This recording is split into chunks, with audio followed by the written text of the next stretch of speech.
Welcome to Getting Real with Josh Boyer, the show that embraces radical vulnerability and authenticity. Josh creates a judgment-free zone for his guests to share openly and candidly. Listen in as they discuss life, philosophy, passion, drive, empowerment, and purpose. Join us as we seek to leave our world better than we found it and send ripples of positive, lasting change out into the world. So I'm here with Pete Turner, and the way we linked up was through a podcast that I was just on, the Protectors podcast with Jason Piccolo. He's like, man, you got to talk to Pete Turner. He's the man. He's like the podcasting producer. He's the one that helps us all out with our stuff. You should link up with him. He has a cool story. And so here I am to hear your story, man, your backstory. Gosh. And, I mean, it's crazy. Sorry to interrupt. No. So I'm just going to let you take it away. That's how it rolls, man. There's no preset questions or anything like that. I'm just going to let you share your story, and then as we go, I'll ask questions, obviously, about your story and whatnot. And so go ahead, man. Take it away. I've done a lot of things. I've got a zillion stories. I was a combat spy. My job was to go out every day and talk to the locals and figure out what it took for us to win, to be safe, and to empower the local government, security forces, those kind of things. Yeah. So I was sort of this just information building machine. And so that meant every day I'm talking to people. And when you go out every day, you see incredible things, whether you're on foot or in vehicles. I got to interact with the locals at a level that pretty much nobody else has done it more than I have. Right. What branch was that? Army. So how'd you get into that? Like, what was the, is that a specific, MOS, or is that like a... Yeah, but it's one of those MOSs where you can do 15 different things within it. Right. So it just turned out that I was a tactical field operator. It wasn't by design. It wasn't by any specific identifier. Just that was where I got assigned. And, my first job, so I was a counterintelligence agent. My first job in the Army was to go into Germany and do, background investigations and red team type things, that kind of thing. And we did a little bit of that, but then we went to Bosnia. So it went from being this, we're going to wear suits and have 9 mils and be quote unquote, spies that went around looking to counter intelligence, to being an on the ground collector, trying to find the other intelligence sources, gather intelligence myself. And just, so it, either could have gone either way. And a lot of my peers in their careers after that assignment went on to more strategic type jobs, as opposed to me, where I just seemed to always stay tactical and get outside the wire. Yeah. Did you have any interest in going CAG or what? Sure. Yeah. There was a lot of opportunities where I could have done that, or SEALs or SF. And also I almost transferred over and to be an officer, either through direct commissioning or whatever. Right. There were a number of opportunities. Those things just didn't play out in a way that made any kind of sense at the time. So it wasn't that I didn't pull the trigger. It was just like my job was great. I really enjoyed it. And I had, for the most part, I had really good assignments. So I'm like, would I want to trade this really good thing for this other really good thing? So it's a good question. Yeah. So what's your story? What's your upbringing like? Like, where are you from? Like, how'd you get into the Army? Like, did you come from a military family? Like, my uncle was in the military, but no, I wouldn't say I come from a military family, at least not from my generation. There was my uncle, and then there was my brother and I. Other than that, nobody else really served. Now, my oldest uncle, he served, but by the time I was born and, knew anything, he was so far transitioned that it wasn't really, I've only started talking to him about his service in the last couple of years. Yeah. And it's significant. He was in the Navy and did all kinds of stuff in the 50s, but that was in no way like a driving influence. So my brother signed up on delayed entry, and then I was struggling to find a job after college. And so I'm like, I got to get some experience. I got to do something. Otherwise I'm going to end up, stuck here with 2 DUIs and be on a rec league softball team the rest of my life, which is cool, right? But I wanted to do something different. I'm like, I didn't go to college to just stay here and just be comfortable. I wanted to challenge myself and do something, interesting. Yeah, no, for sure. I think that a lot of guys that have our background, military background or whatever, it's very common, to hear it's like, well, why'd you join? It's like, well, sitting around at the house and needed something to do, and I was like, you know what, I'm gonna get stuck. And I mean, that's my story. For sure, all my friends were going to college, and I had the opportunity to go, and I was like, well, I don't want to leave. I don't want to leave right now. And I was, I had a girlfriend at the time, and was afraid of leaving my girlfriend or whatever. So I stayed, and here I am, working loss prevention at some sporting goods store, and I was like, dude, I'm going to be that guy that's like going to high school parties and like just hanging out and still in the same town and like whatever. And it scared the shit out of me. So I was like, no, I got to go, man. I'm out of here. And they were like, hey, you want to stay? Like, do you want to do like, because I signed in September. And so I was going to boot camp in December, and they called me and were like, hey, do you want to like wait till after the holidays so you can spend one last holiday with your family? I was like, nope. Get me Time to go. Time to go. I might as well get used to it now, you know? Yeah. So yeah, I got out of Dodge, man, and spent my first Christmas and New Year's in the military. We're in boot camp, so that was an interesting experience. Yeah, that's cool. But it does happen, right? And you get over it. But you're right. Like you've once I made my decision, and it was a month. Like I don't know what I'm going to do. I got to figure this out. To this other guy and I, same boat, and he's like, I think I might try to go become a spy in the Army. And looking back, it's like, wow, that really actually had an impact on me. Yeah. But at the time, I'm like, yeah, it makes sense. I shouldn't just close that door. Let me go talk to the recruiters. And like my recruiter story is I have to be unique in this. Like I went up and I told the guy, I'm like, I don't really know what I'm doing. I'd never considered this option, but I'm interested. And so I have a lot of questions. And he's like, well, I have a lot of answers. So we talked, and he's like, it sounds like you want one of these jobs. So I'd already tested. I tested very well. And he's like, I'd never put anybody in the Army in counterintelligence. Let's give you that job, because that's got to be a good job. Yeah. It's a high number. I don't know when I read it, I don't know what it is. So it's got to be like cool. Yeah. And I was the last guy he put in the Army before his recruiting time was up. Oh, so he really didn't care. He's like, and I told him, like, don't bug me. If you call me, I'm just going to say no. Yep. And he's like, okay, I don't care. Like you can join or not join. I'm just going to give you answers. And so it just worked out, It worked out really well. That's awesome, man. Now it's very rare that you hear a story of like recruiting where it worked out for the good. You know what I mean? There's a few that I've heard, like, my buddy Remy Adeleke, sure, the guy that wrote the book Transformed. I mean, his story of his recruiter, was phenomenal. I don't know if you read that book. But yeah, actually, I just read that chapter yesterday, and Remy's been on my show, and his whole life, like my life's easy compared to what he had to go through, Man. He just continues to transform and everything else. It's one of the greatest things about the podcast world is you get to meet a guy like Remy and immerse yourself in their story, and you just get so much perspective on life. Definitely, man. It's been a really cool journey for me, like going and like traveling to all these different people doing the podcast, because every single one that I do, there's an awesome takeaway or multiple takeaways from every podcast. And the reason that I can do like a Skype call, I can do a Zoom call. Like I'm getting ready to do one with this company called Rock Soba, and they're in United Kingdom. And so it's like they're these two brothers that were like alcoholics and then decided to like make non-alcoholic beer. But all the other podcasts I've done in person, it's been for a reason, because I don't want to miss the opportunity to connect with somebody. I don't want to miss the opportunity to have a new network with somebody, because like you build a rapport with being in the same room with somebody, and you can almost hear sometimes on some podcasts you can hear the difference between like the ones that are like over the phone and the ones that are in person, because it almost feels like there's more of a personal aspect to it when you're sitting next to somebody in the same room, I totally agree. I make my money I made my money as a spy by going to people's houses, their businesses, and interacting with them. And I know what you're saying works because I could, and I certainly do a lot of my last interview I just did with Jason and Tom Pecora was remote, because that's the option that we have. For sure. But if I have a chance to sit with Jason in real time, I will drive 150, I'll drive 500 miles to do it. Yeah. And I don't care, because the value in that, it will always beat the other. Yeah, definitely.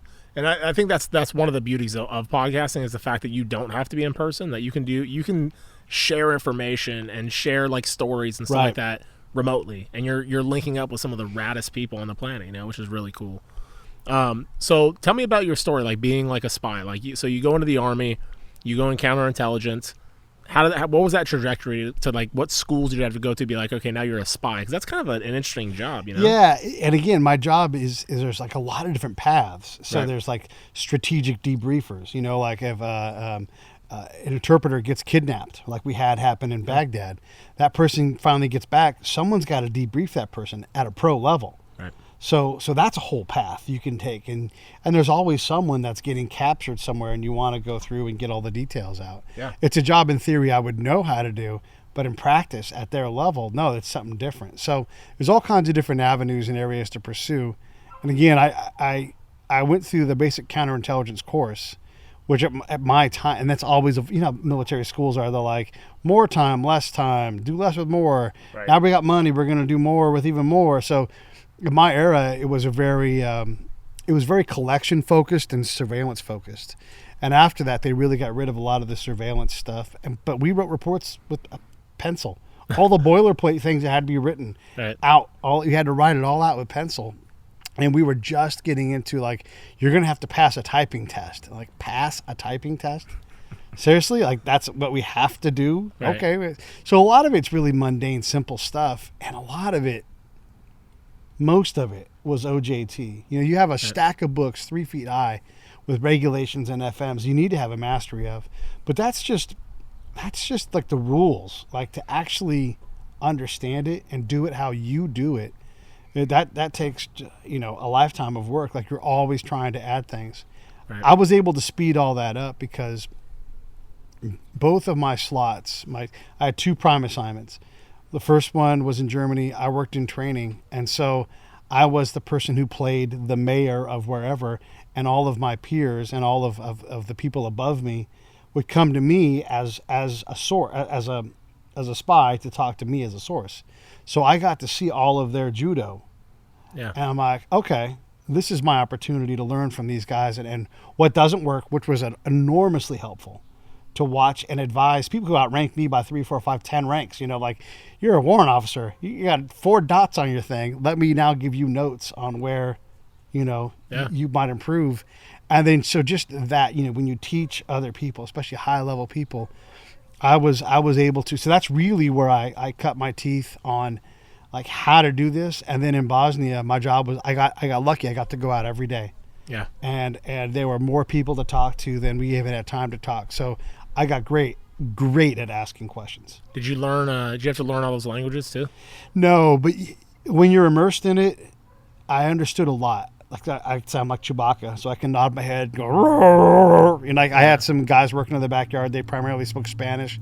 We figured it out. So I have a lot of capacity in a lot of languages, but I'm not really proficient in any of them. I never had the need. What I am great at, though, and I mean elite level great, is working with interpreters.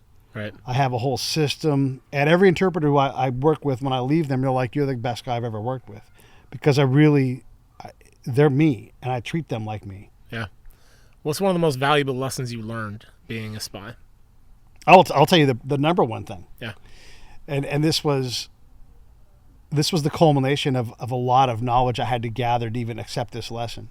But this Afghan leader who was a governor, he was a religious leader, so he was an imam, and he also was a former Mujahideen commander. So he had all of the different aspects of leadership covered. And when he led his district, he was like a county governor. Yeah. When he led his district, he led primarily as a religious leader. So I got to see him do that. And he said to me, there's only room for one sword in the scabbard. I'm like, okay, well, who's the sword? And so, and the point is he has to be the sword. And when you take that back to your commander and say, this is what this guy is at, this is where he's doing, that's what he wants to do. That commander has to say, okay, we're the scabbard, know, and that's a big lesson for a commander to get there. So to get to that point, I have to walk him into that reality, because most commanders, they are the sword. Yeah, definitely. Yeah. That's crazy to think, though, because you're going over to a different country and stuff like that, and you have these like very type A alpha, and it's like, no, this guy wants to be the swords. So that's that. Yeah. Well, and I extracted his plan from him. I'm like, well, then what's your plan for the area? Right. And I turned it into a military slide.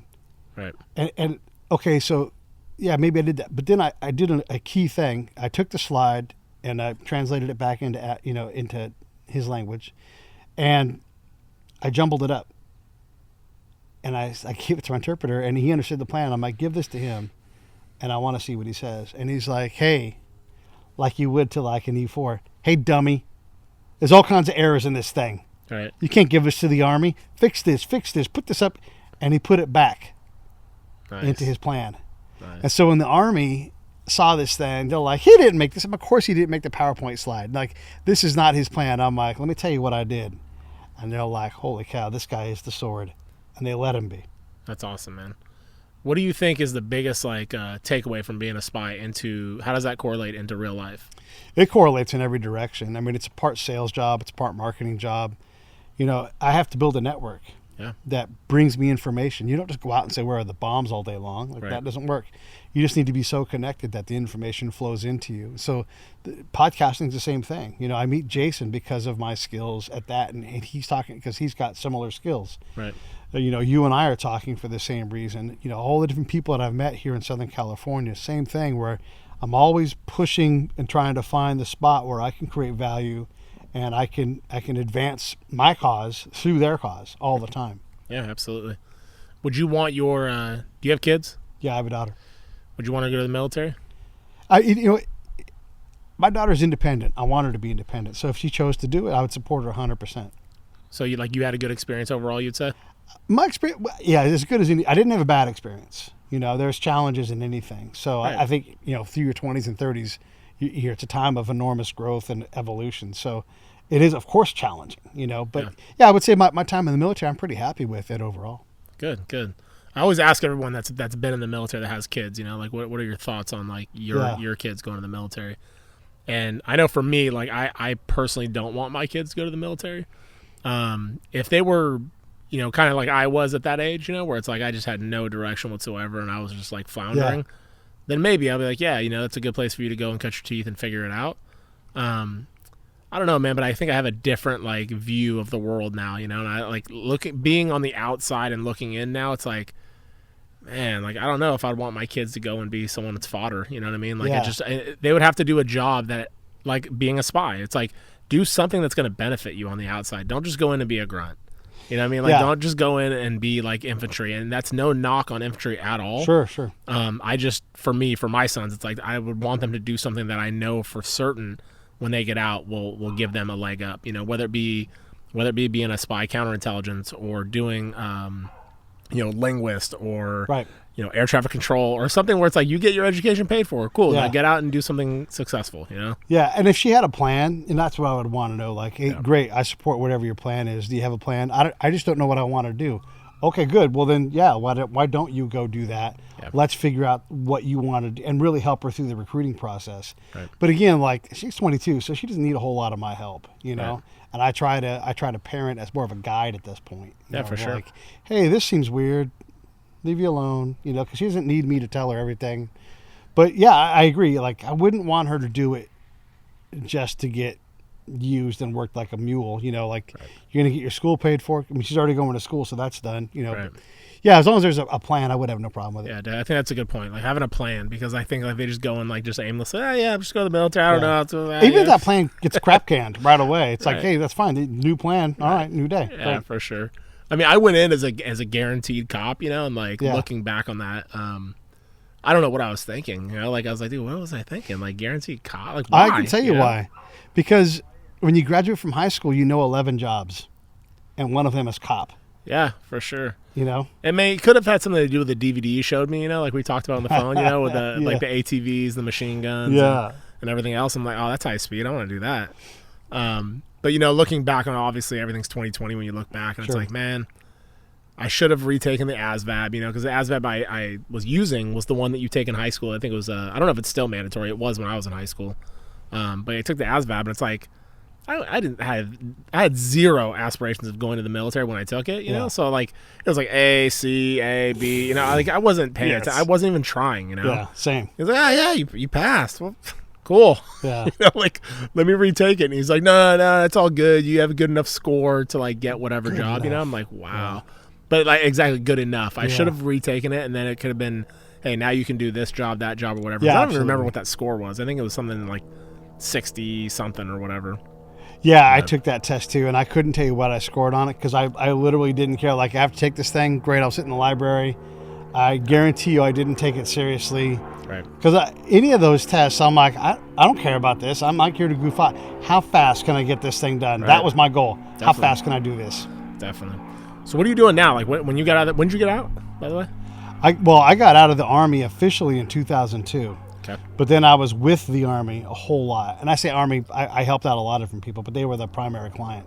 Okay, so you like doing contracting work and stuff Contracting work, federal work, you know. like that? So Are you done now? You're like retired, done? yeah, I'm not retired, but yeah, I don't do that anymore. So there's no retirement. I mean, maybe I go back one day to federal service and buy some time, but you know, no, I don't have any plans of doing that.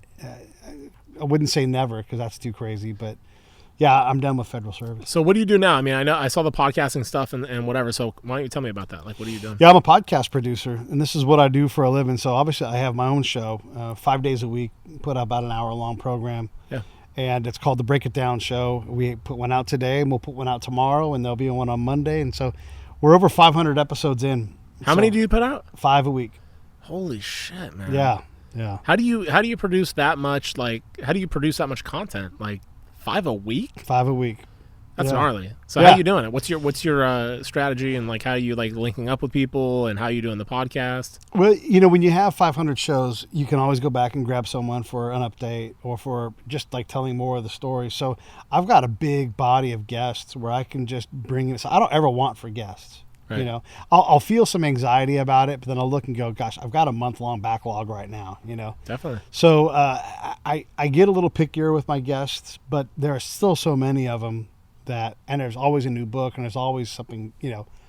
So I just, every time I try to do less storytelling, it doesn't work.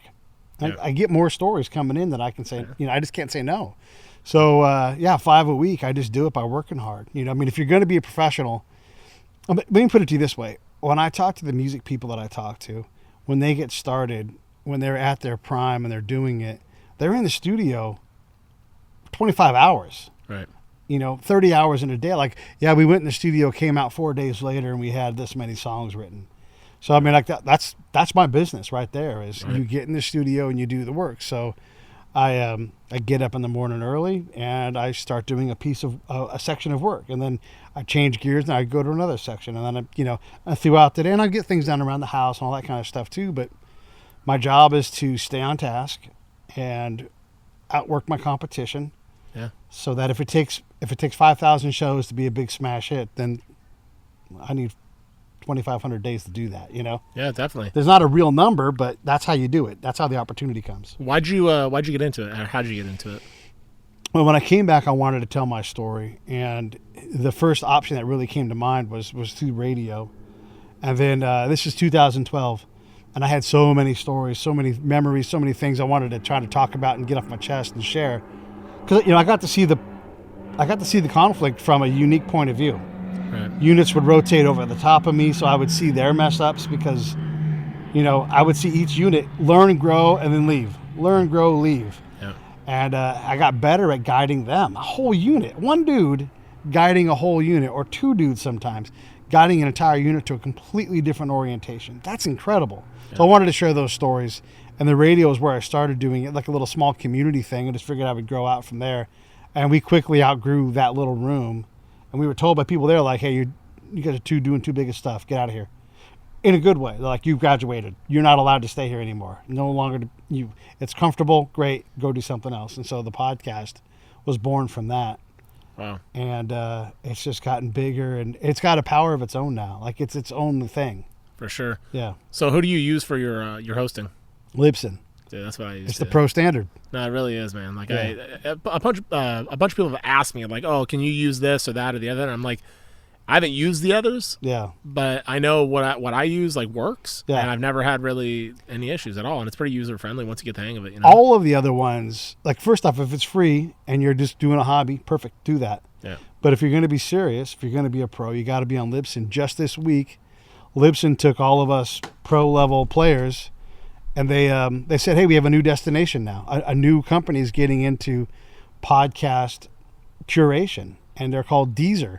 And it's not a company that's really known here in the United States, but it's well known in the Middle East. It's well known in Europe, and they've got zillions of people on there. It's primarily a music platform, right. But nobody on Anchor got that email this week. Nobody on Blueberry got that email this week.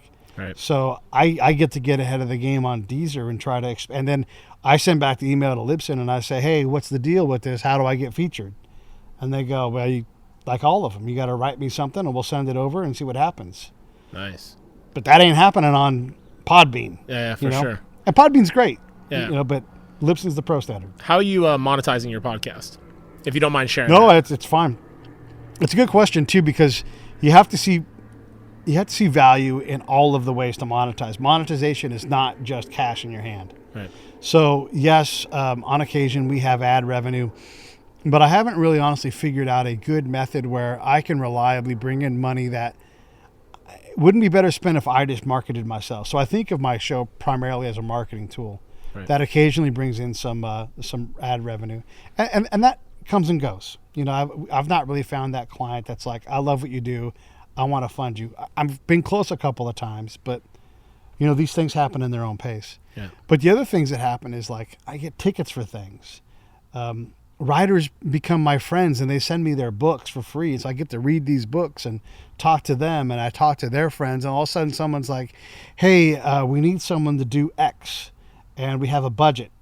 Like, I'm not going to them and say, do you have a budget?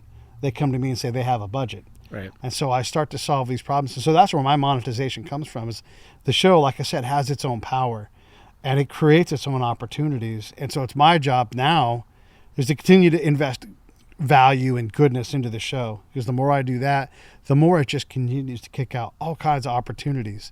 So the monetization that I get from it is opportunities that I could never even hope to guess for. Like this incredible thing, like I get to do this now. Yeah. No, I feel the same way, and I've asked, or a couple of people have asked me, like, oh, are you making money at this? I mean, not a couple of people, a lot of people have asked me, oh, you making money at this? You making money? It seems to be a common, question. Because, I mean, there's a lot of money that I put out, like traveling and meeting, like going on all these trips, $500 in mics right here. Yeah. So it's like, it adds up, you know? But at the end of the day, like, I can't really put a price on the network that I've built in the process, you know what I mean? So it's kind of hard for me to feel like cheated in any way, because it's like, nah, man, I feel like super grateful for the amount of people that I've been able to connect with. And same thing, like you get free merchandise or free books or free whatever. It's like, for me, it's weight in gold, man. I dig it, Well, you get an exchange for the value in your show. Right. Someone's like, yeah, I'll give you a book because I want access to your show. I mean, that's really what that is. Yeah. And so it's on you to figure out if that's worth it to you. And if it's not, then you don't chase authors. Right. But there's movies, there's so many different ways to take and package your show into a way that brings value. And a lot of what I do is I talk to companies and like, we want to have a podcast. And I'm like, okay, I know you want to, but here are the barriers that are in your way. Do you want to overcome these barriers? Do you want to develop that capacity internally, or do you want to buy that capacity externally, or a combination? Or is all of this just too hard? You didn't realize it was actual work. Yeah. And then they have an answer. And if the answer is, yeah, we don't like that option, then that's cool. They're not my client. Right. But most of the time they're like, let's try to develop the capacity internally. And then almost inevitably they come back and either they have dropped their own show because they can't keep up, or they come back and say, hey, we'd like to buy some of that capacity. So that's really the most direct way that I monetize the show, is by just saying, look, like, and I told you I do 5 shows a week. You're like, 5 shows a week? It's crazy, right? Yeah. So if you run a business and you want to put out a show a week or a show a month, well, yeah, all day long. Let's go. Yeah. So that's the monetization thing, is you have to have something that's valuable to get something back. And both of us have that now. For sure. So I started doing, like, I would get so excited about the episodes that I was doing that I would release, like, multiples a week, Like, I'd be like, oh, I'm so pumped about that episode, I got to release it. And then what was happening was, like, I was like, oh, shit, I got to go on another trip because, like, I'm out of, like, content to release. So one of the podcasts that I did with Alaska Airlines flying in. So I love Alaska Airlines. Alaska and Delta are my 2 favorite. I like JetBlue. JetBlue? JetBlue, then Alaska. See, but JetBlue, I don't think flies out of Ontario. They fly out of LAX, I think, but their main hub is Long Beach, right? Out of Long Beach, yeah. No, Alaska and Delta, man, have always been my. Alaska has power at the seats. I love that. Yeah, no, it's super cool. And Delta's they're always polite and, like, it's just great. The worst airline, and I hope people listen to this podcast and hear this, the worst airline ever is United Airlines. Amen. I will never, literally never. I don't like using, like, affirmative word like that too often, but I will never fly that airline again. I don't care whatever happens. I won't say never, but I will say that I will spend $500 more to fly on someone else. Yeah, no, they cannot get my money easily. It's a trip, man. I'll share the story. I was doing a podcast in North Carolina, and I was like, oh, cool. Like, I'll fly out there, and it always seemed like on Expedia, like United was always at the top, for the tickets because they were, I guess, cheaper or whatever. So I was like, all right, cool, I'll fly United out there. So I had been flying United a lot just because I was traveling all over the U.S. And I get to North Carolina, everything's cool.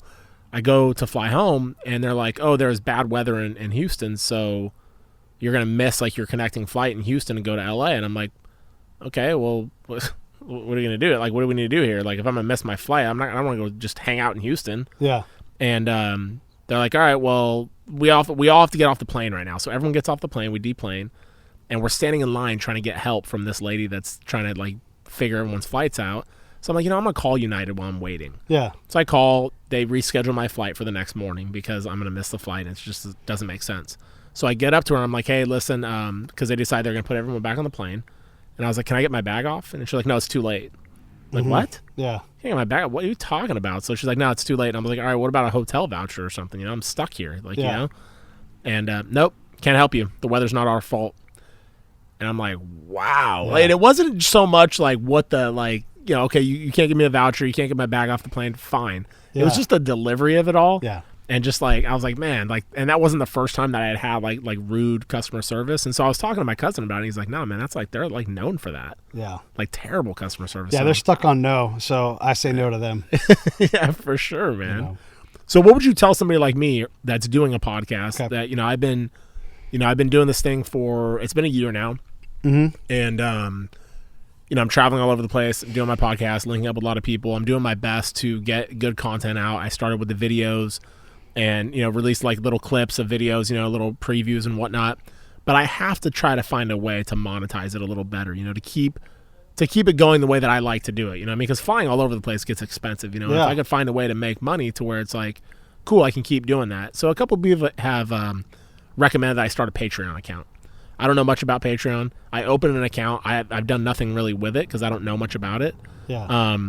But I don't know. What would you say to someone like me that wants to keep it going, but doesn't really know financially if it makes much sense? Yeah, that's a great question. Let's address Patreon first. Sure. And I've talked about this publicly.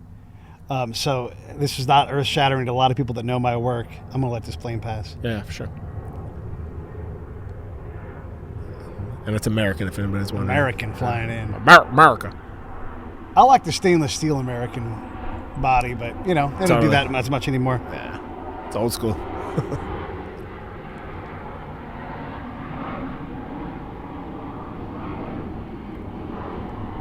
This is a really cool view, though, man. You got a beautiful backyard, man, with like the planes flying over. It's annoying when you're recording, but that is invisible the rest of the day. It's not that bad. Oh, no, I don't. They really do a great job of monitoring it or keeping it so it's just not pervasive. So here's the deal with Patreon, and I'm not against Patreon. I have to say that up front so everyone understands. But everybody who says that, none of those people monetize on Patreon. So you can go and look at Patreon, and you can see, yes, there are podcasts that have established themselves there, and they make, some money. Yeah. And sometimes it's 5 figures. Yeah. It's probably even a 6-figure or 2 podcast on there. But that's not Patreon. That's them building an audience, and they monetize through Patreon. So if you can build an audience that'll bring in $10,000 a month, then you should do that in a shop. Like, where's your store going to be? Is it on your website? Then you don't need Patreon for that. There are services you could set up, subscriptions. You can do a lot of different things. Like if you want to charge for shows or, create a club or create you can do the Patreon model for yourself. You don't need Patreon to do that. So Patreon's not magic. Right. You have to be able to build an audience. If you can't build an audience, then you can't monetize. Yeah. And your first client, the first person who should be investing money into your show, what you're doing, is you. Yeah. And if your show is not worth your own money, then you've got a monetization problem at the source. Right. So that I would not focus on monetization. I would focus on how do I find the other me's that are out there? Like how do I find people that are just bonkers about what I do so that I can say every time I put an episode up with an author, I sell 150 books. I already know what happens, because that's worth value. Yeah. I mean, an author will go to a library and not sell 150 books. Yeah. So you're already better than a library visit. You're already better than a lot of book signings if you can get to that point. Now you have something that has value, and you can take and you can say to the author like, "Hey, I'm going to do feature book reviews." Why don't you come down? You give me $250. We'll do this, and then we'll do a package of shows with you to create some awareness about your book. Yeah. And now you've monetized in a totally different way. Your audience is digging it because you're giving them content that makes sense for them, and you've got a monetization model. People that need to tell stories that haven't thought about their need to tell a story. I'll tell you right now, like Amtrak buys ads all the time on like Instagram, that kind of thing, and they show people having a great time in a picture. Yeah. And they're all diversely, integrated and everything. All that stuff is great. I'm not buying an Amtrak ticket because I saw an ad on Instagram. Yeah. But what I would do is if I heard you, like if right now, if Amtrak said, I've got 20 grand, what can you guys do? I would say, well, we'll give you 25 hours of content. And we'll go up and down the Pacific Liner. We'll go up and down the Spirit of New Orleans. We'll ride these different corridors, and we'll go grab shows. You guys kick out a couple $100 in train tickets, pay us for our time to do that, feed us when we're on the road. And for a fraction of what they might spend on that ad campaign, they would have actual live content. Yeah. And so there's thousands of companies that want that. That's funny, man. I was thinking about that because all the traveling I was doing. I was like, man, I should hit up the airlines, and be like, Right. listen, like I'm traveling on your airlines. I did a shameless plug right now for Delta in Alaska. Yeah. It's Right. like, Yeah. it's free advertising. It's like, I'm trying to talk to JetBlue about that very thing. Like I don't want to ask you for all your money. I want to give you. I'm going to work hard. I'm going to create content you can put your name on. right. You can say, yeah, this guy moves around doing this. I don't know why they wouldn't do it. For the number that I would do it for, I don't know why they wouldn't do it. Right. So I guess that's the answer, is like to try and find a way to monetize where it's like you can team up with other. For me, I think that'd be the best answer, Yeah. is to team up with companies that I would bring value to them, just Right. like they'd be bringing value to me by paying me for my services. I mean, you think about this. If you're someone who buys media, then there's a line out your door, 100 people, long, with people that want to sell you their media time. Yeah. So you're going to get your butt kicked by radio, by XM, by whoever.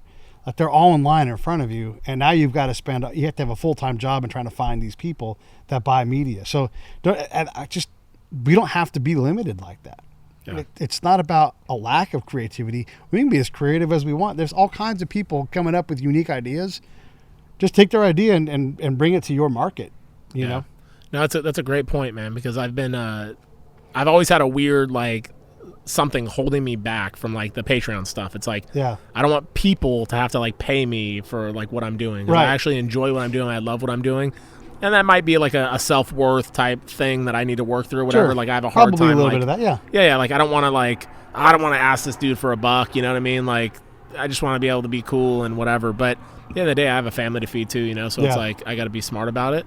So I think that's going to be the way forward for me, is like to really like reach out to some companies that I believe in. Yeah. One of the things I really committed to in the beginning of doing this whole thing was like, if I ever do advertising on the actual podcast itself, it will not be with a company that I just want to get a buck from. Yeah. It's like it's a company that I believe in, something that I actually use and I believe in, because Yeah. I wanted to keep it like authentic and keep it like integrous. Where it's like I'm not just doing this for money and you're listening to some bullshit ad that I don't even use. You know what I mean? Well, that's the thing, right? So, one, I don't want to be mattress salesman of the year, so I'm not even going to go chase Casper or any of those. And God bless, they got to do what they do. Yeah. But it's not my job to sell your brand. Yeah. My job is to create content. If you find value in my content, then let's talk and let's figure out a way to do it. And then, yeah, sure, we can do a live read, but couldn't we do something better? Couldn't we feature your product in a more creative way that the audience is like, oh, that was pretty cool? Or it just becomes part of what they think about. Like we have a tone that opens our show. Dun-dun-dun. People have stopped me and went, dun-dun-dun. Like they know that. Right. So if your brand is associated with that, and I got people randomly saying this to me, Yeah. then don't you want your brand associated with something that becomes ubiquitous like that, Yeah, I was telling my wife I was in San Diego, and I was flying to. Where was I flying to from San Diego? I think I was flying to North Carolina. Actually, it was that trip, and I was like, kind of like, man, I'm tired. I was just kind of getting burned on traveling because I was traveling so much, and some random guy like comes up to me and taps me on the shoulder. So I turn around like thinking like, oh, what's going on, And he was like, hey, you're the guy from the My Backstory podcast, huh? I was like, yeah, I am. Yeah. And he's like, dude, I listen to your show, man. I'm on my way to boot camp right now, dude. And I just want to tell you, man, I really love your show. Thank you. love And I was it. like, Love it. wow. So like I was sitting there like all tired and kind of drained and Yeah. like kind of burned. And I was like, dude, just put like fuel Turbo right back boost. in my tank, man. I was like, oh, that is awesome.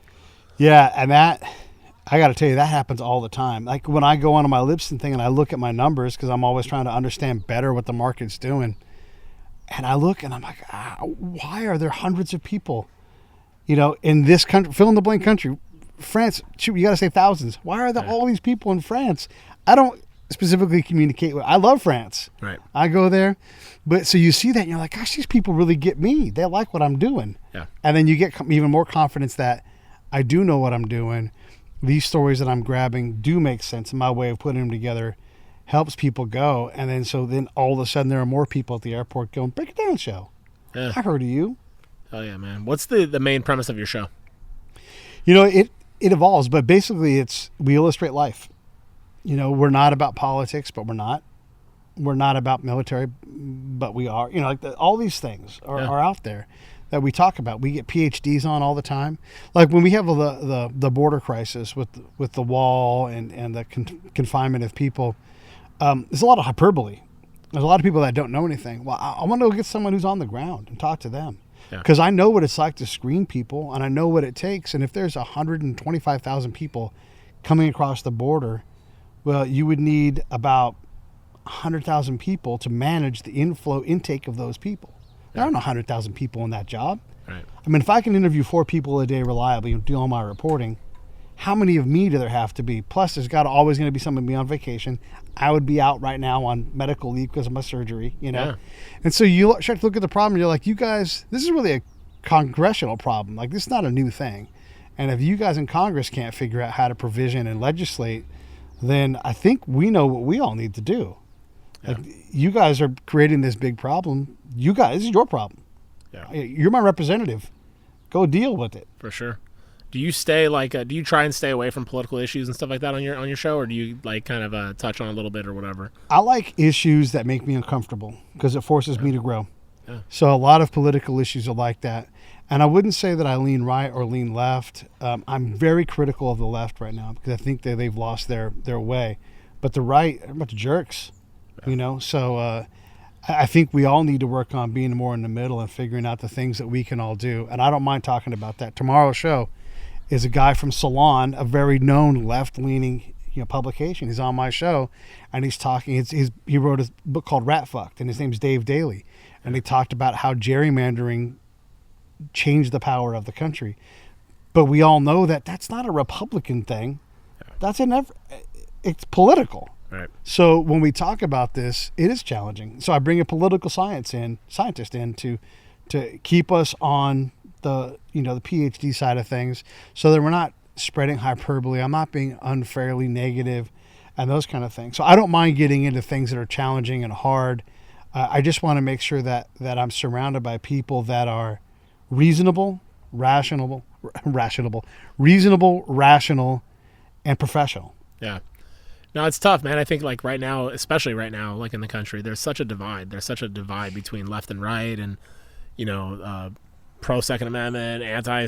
People want to take guns with all the mass shootings going on, and it's like there's so many stances across the country. You know what I mean? That it's almost difficult to just stand in the middle and be like, listen, man, I just want to be happy with my family and just kind of chill.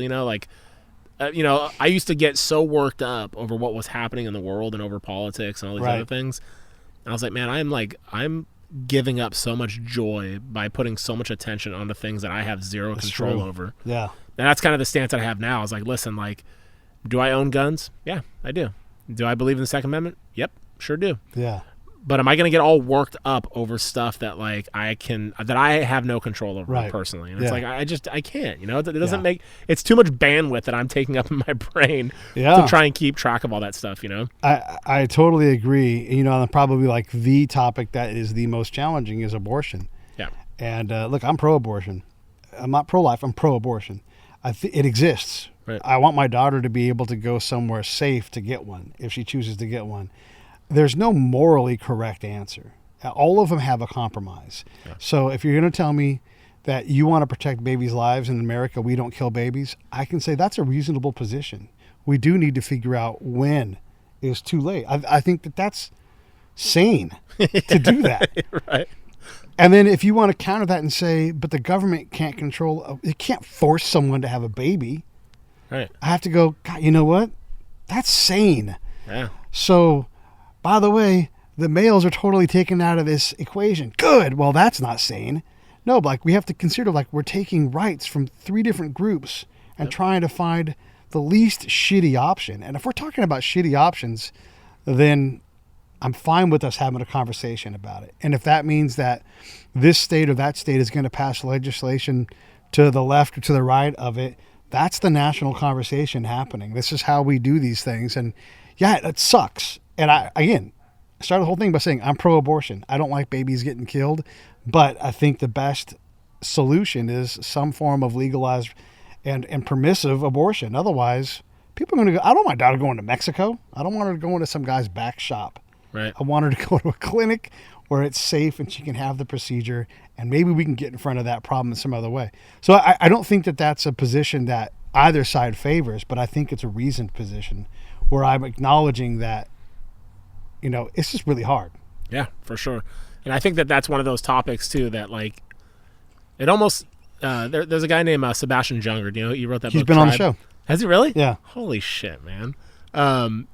Talking about like that the left believes that the right shouldn't exist and the right believes the left shouldn't exist, and it's like, why can't you just coexist with each other? You know what I mean? Like, and have these challenging conversations. You know what I mean? And find common ground. Because that, to me, that's reasonable. That's reasonable to be like, because I never thought of it that way, to be honest with you, where it's like, hey, listen, like, am I pro-abortion? Well, do I want my like daughter going to Mexico or some like regulated place? Like, no. You know what I mean? So that's a discussion that a lot of people probably don't even think about. What's going to happen if they make it illegal? Yeah, then people are still going to do it. Right. They're still going to have sex. They're still going to have accidents. Let's deal with it. Like, hey, have a bunch of day after pills. Make those things easy to get. Like, oops, sorry, I got drunk and had a good time, and I didn't make a mistake. Yeah. I had sex and it was awesome, but now I don't want to have a kid. Yeah. Like, that's okay, Sebastian Junger gave us tasking, all of us military folks. It's like, you guys have all gone overseas and to do all these incredible things and to try to keep us safe. Now I want you here, and I want you to rally people in the middle. Yeah. All right. Yeah. That's a good tasking. Not an easy one. No, not at all. Because you have so many people that, like, I think with social media, that's one of the downfalls, in my opinion, of social media, is that you have so many people. It's like a fangirl, like, mean girls club or whatever. It's like you have people that, like, jump onto a topic, and then you just go into the comment section, and the comment section is full of a bunch of, like, keyboard commandos that want to, like, put all this, like, nasty, just like, join in on the nastiness, where it's like, do you even know what you're even arguing right now? Yeah. I have a rule with all of these things. And I've screwed this up plenty, and I don't always follow my rule.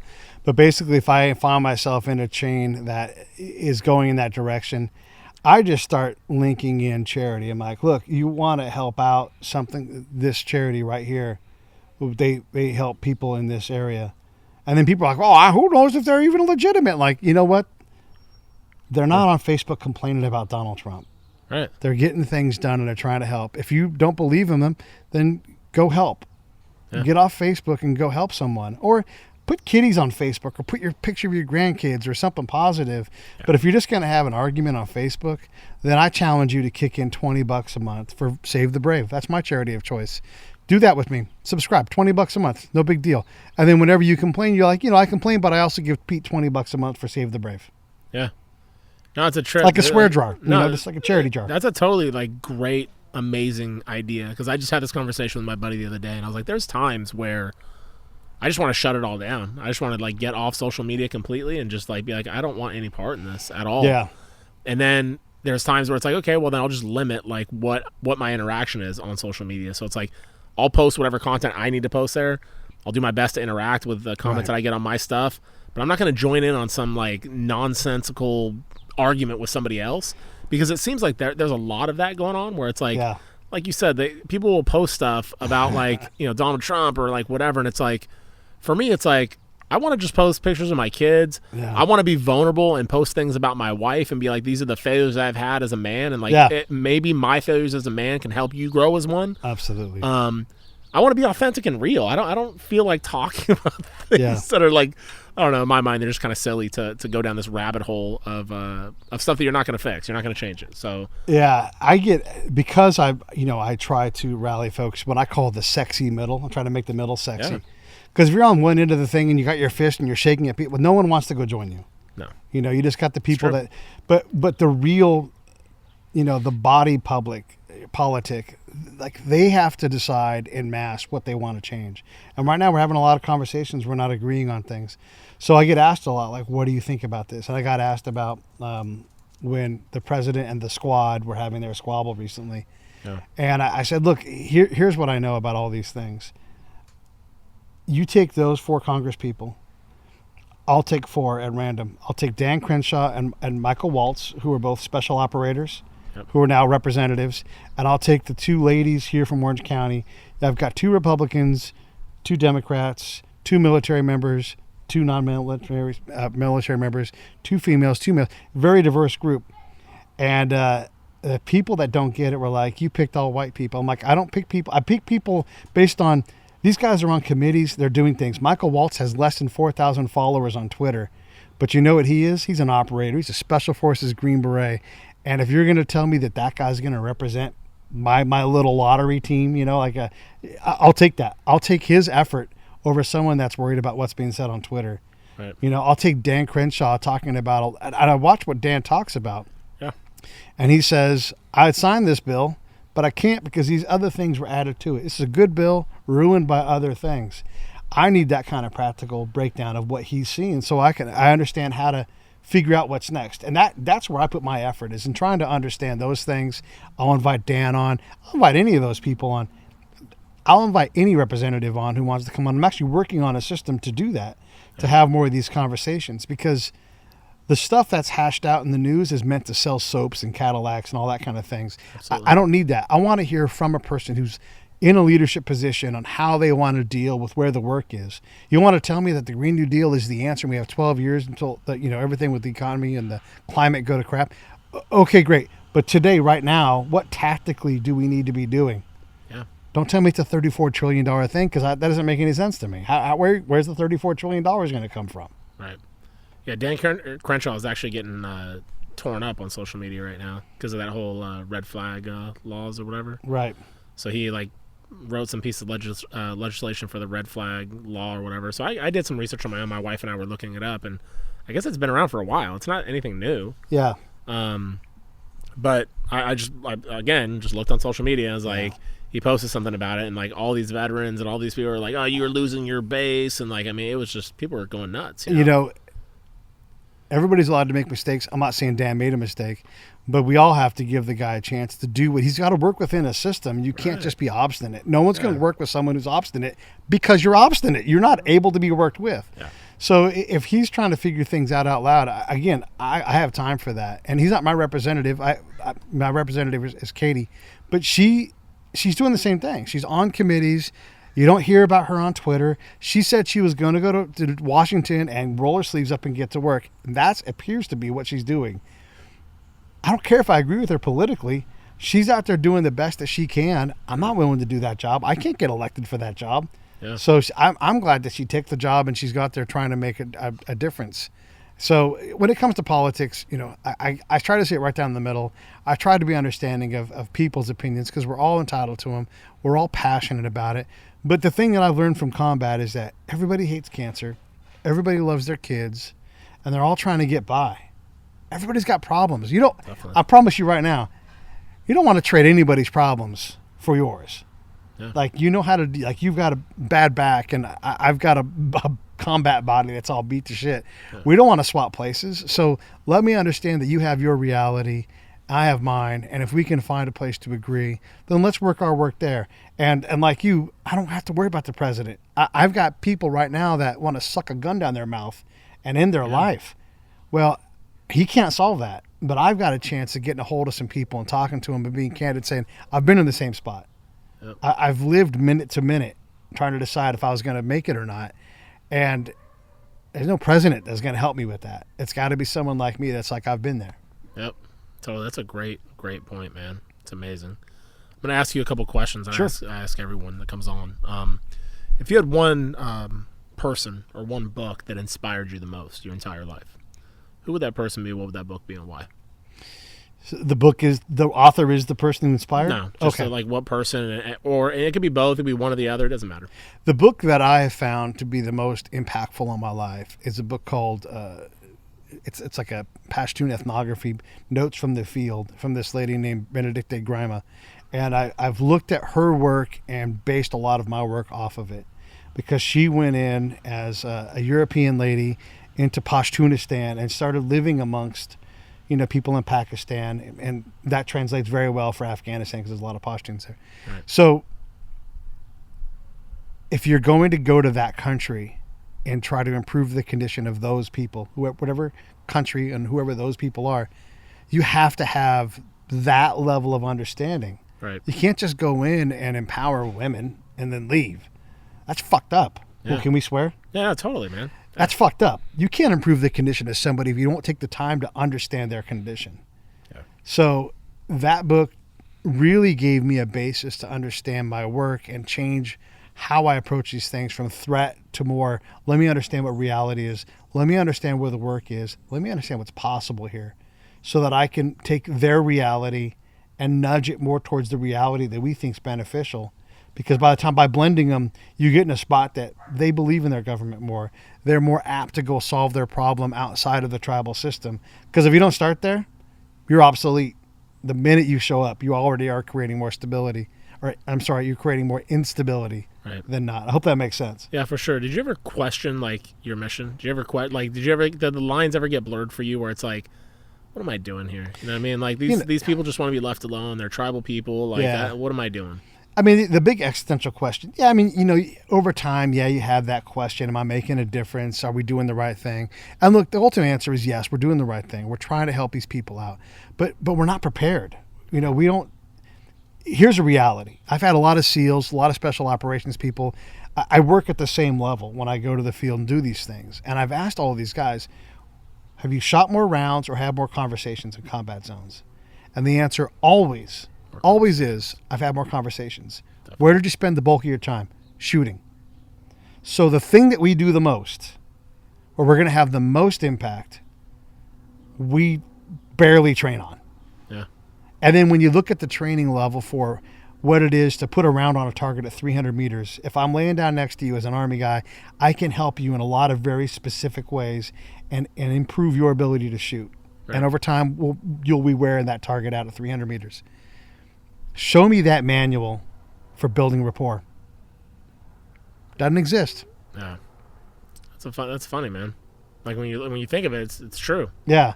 So if we actually spent time on those skills, I'm positive we could build institutional knowledge where we could reliably go and understand. It's not easy work.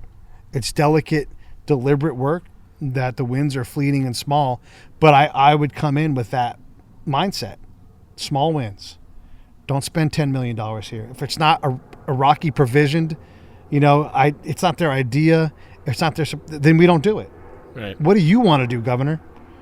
Well, I want to build a whole media campaign based around this ancient artifact that's been a tourist spot for the entire history of modern Iraq. Well, we don't know anything about this. Like, this guy has a whole plan if we allow it. So I think we can do a better job, but it's probably not the military that should do it, because institutionally, ethically, their job is to destroy things, to seek and destroy the enemy, close with and destroy. That's what they do. So if we're not going to change that, then we have to find another vehicle to do it. And I don't know who that vehicle is, so maybe ultimately we shouldn't do it. But we haven't done a good job of trying to deliver that change. So when I think, should we be here? Yes, we have to make all these mistakes to get there. And on occasion, we get it right, like in Korea, like in Germany, like in other places where we have improved by being there. So I'm not an isolationist, but it should be very expensive and hard to say yes to that. You're going to get hurt. I'm going to get hurt. Everybody's going to get hurt in a combat zone, and that's going to cost money for the rest of my life. Yeah. What about person? Who would you say the person is that inspires you the most? Yeah, that's a good question. I've met so many incredible people in my life. Sebastian Younger is one of them. Just his tasking it blew me away, and I have my mind blown all the time But I just, in general, it's the people that I see that just continue to persist on making the world a better place. Not in their own image, just in the image of those people around you. Like, how can I help you? What person can I, like Jason Piccolo does, right? He's making the world a better place because he's putting people together that have good intentions, and they could possibly work together on something. So it's people like Jason, it's people like Scott Husing, it's people. Gosh, it's just so many of them. Remy, look at what Remy does. Yeah, for sure. And all of these guys have powerful charitable charters. So I'm inspired to be more like those guys. And I would dare say those guys are inspired to be more like me, because we're all just trying to do our little part to make the suffering for somebody else a little better. Yeah, for sure. I think that's probably been something that hasn't always existed within like the military type of community. You know what I mean? Like there's always been a brotherhood. There's always been like guys looking out for one another. But I'd say now, like, there's more people, like, more concerned with, like, leaving the world a better place. Not just your little community, but the world as a whole, you know what I mean? And I know for me, in specific, like, that's shifted big time, even in the last couple of years, where it's like, what impact am I leaving on the world? Like, what legacy am I really leaving? You know what I mean? Like, I have my little network of people that I associate with or whatever. I don't really go outside of that. And so when the podcast was born, it was like, wow, this is totally out of my comfort zone. I'm meeting like new people. Yeah. And now I have people reaching out for me that are not necessarily in the veteran community or whatever. They're reaching out to me telling me that like either my message or the message of my guest has made a difference. I'm like, wow, that's really cool. Yeah. Super cool. And to me, it gives me juice. It's like, all right, cool. That's fuel in the tank for me, no doubt. If you had like one lesson that you learned along the way that like you would want to save somebody from experiencing the same heartache that you did, what would that lesson be that you'd want to impart on somebody else so you can save them the heartache? I mean, it's a common lesson, but I think the way I have understood it, I think it works. So that lesson is life is going to continue to teach you the same lesson. And until you learn it, it's going to give you shittier and shittier versions of that same lesson until either the lesson kills you or you finally fucking learn the goddamn lesson. Yeah. So if you've got a problem with avoidance, if you've got a problem with whatever it is, life is going to give you that same thing. It's just on repeat. And if you conquer that, and it's legit to work on that problem the rest of your life and never figure it out. Right. Maybe you're an addict and you are not predisposed to turn off the drinking or the drug use. That is your lesson, and those lessons get shittier as you get older, Yeah, totally. So it's okay to find that work and do that work, but that's it right there. So, like, just pay attention then, I guess. Like, pay attention to the lessons because, like, a lot of people, like, myself included, there's been times where, like, I've been smacked in the face with, like, different things. And it's like, dude, why did I not learn that? You know what I mean? Yeah. Like, it takes me a while to, like, kind of get the hang of, like, oh, wow. Like, for example, like, if I had, like, credit card debt, it took me forever to be like, okay, like, maybe I shouldn't spend that much on my credit cards. I should pay cash for things or whatever. And if I don't have the money, I just don't spend it. Yeah. But how many times does it take you to get into debt to be like, damn, I got to get out of this hole again? Yeah. Kind of sucks. Yeah. Like when I plug in all of my podcast stuff, right? Right. I'm like, okay. And I count 1, 2, 3, 4, 5. There's like 8 actions. Yeah. And I do it every time, the same way every time. Because you know what happens? Because you set all this stuff here, right? You're like, yep. Every time it doesn't work right, it's me. I screwed it up. Yeah. And I started by not doing my system. And 2, I made a mistake because, whatever, right? Or I forgot batteries because I didn't check my kit. So before I walk out the door, I check my kit. It's like I would in combat. I touch every bag. I'm like, I put my hand on my 2 different headsets. I put my hand on my lavalier mic. And I do it the same way every time because I've learned that lesson. Oh, yeah. But I've not learned all of life's lessons. I still screw a lot of stuff up. I actually did that. That's a good point because when I was coming here, I was like, let me make sure I have everything. So I went through a little checklist of all my stuff. Yeah. I was like, okay, cool. Because I had been traveling, then I took all my stuff out of my bags because I was like cleaning and whatever. And I was like, oh man, it's been a while since I've done a podcast. I need to make sure I have everything. Because I've done a podcast that was like really important to me and I forgot my mics. Thankfully, I always have a backup mic in my bag. And then I have like the attachment to the Zoom 6. So I was able to still record it. But it just made me feel like a complete jackass. Like, I showed up to this podcast and I forgot my mics because I was in such a hurry because I was so excited. I did it 2 weeks ago. I didn't check my kit. I thought I had packed my bag. I didn't put my hand on it, and I left one mic behind.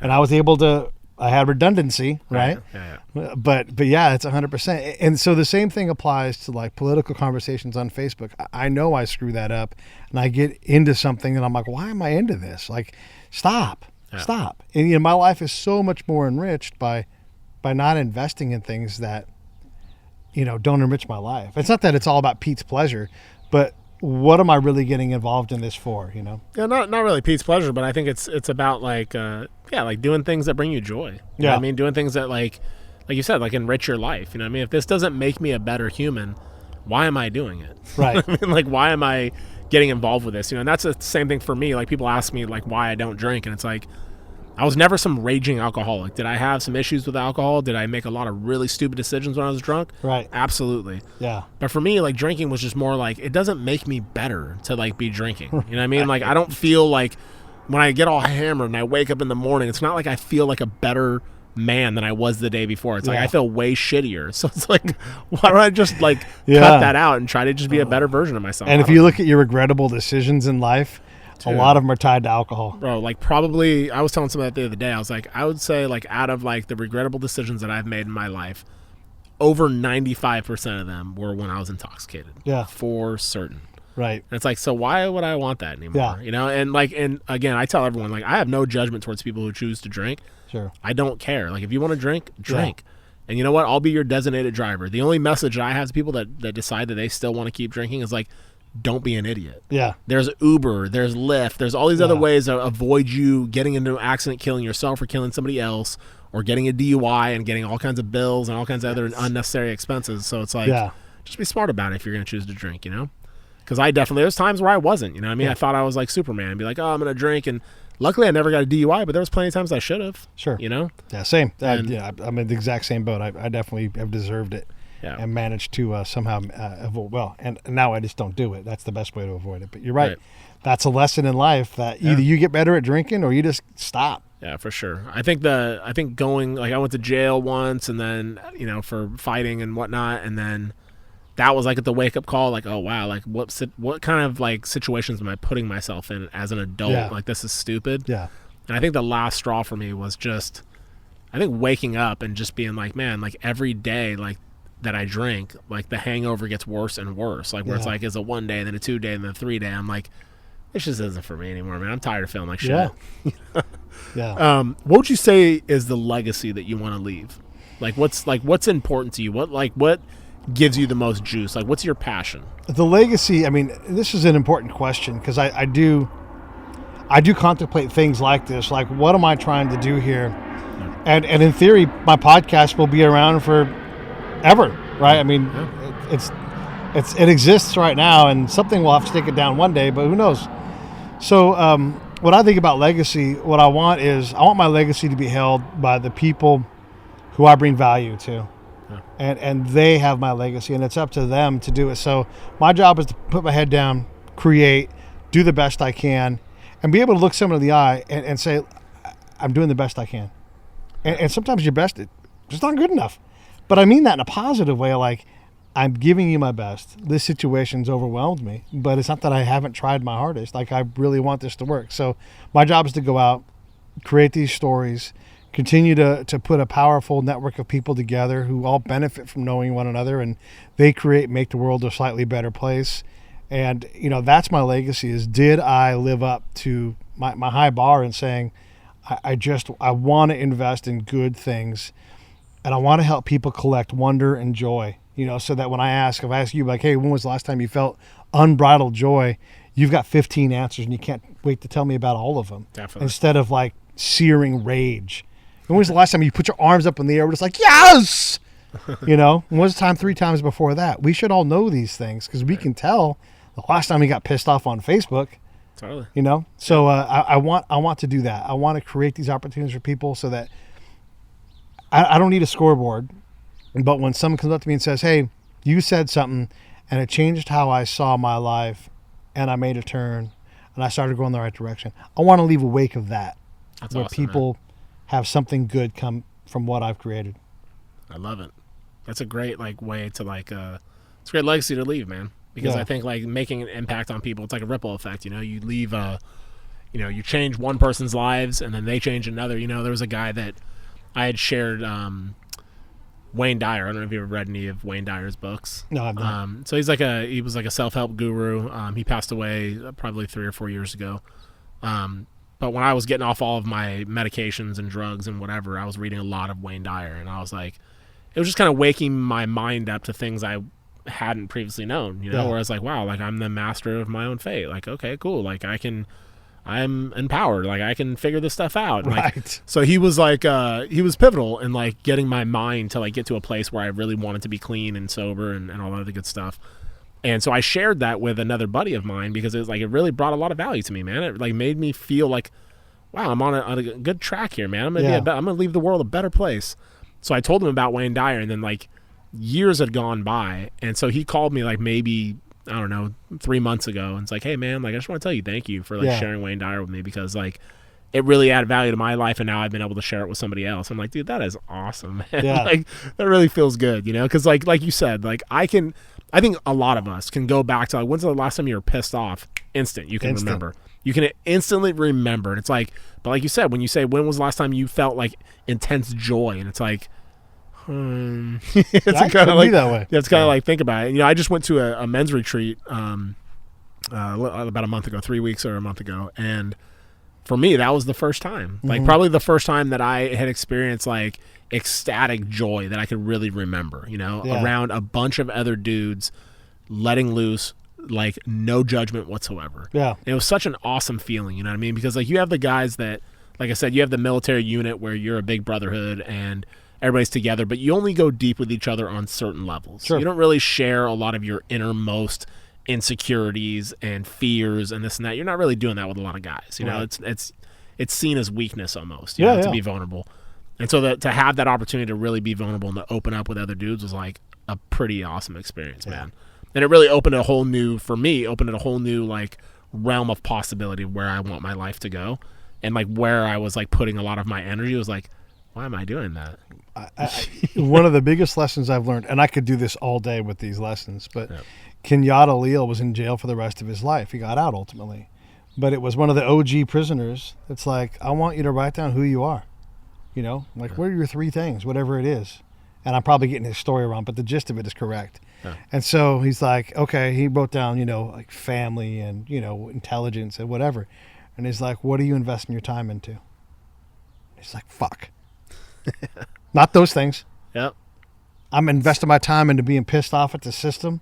Yep. And this guy's in jail for the rest of his life at this point. Doesn't know he's ever going to get out. Yeah. And he instantly made a turn and started investing in himself and the things that he wanted to be. And unlocked. I mean, he's not in jail now. He's a totally different dude, and all within his own ability, just by just changing his orientation. So again, like this whole legacy thing, it's not about me. It's not about my legacy. Just when people come up to me and said, "You said something," and I'm like, "Oh God, I hope it was good." It typically is really good, right. And they get a value out of it. But I gave them some wisdom.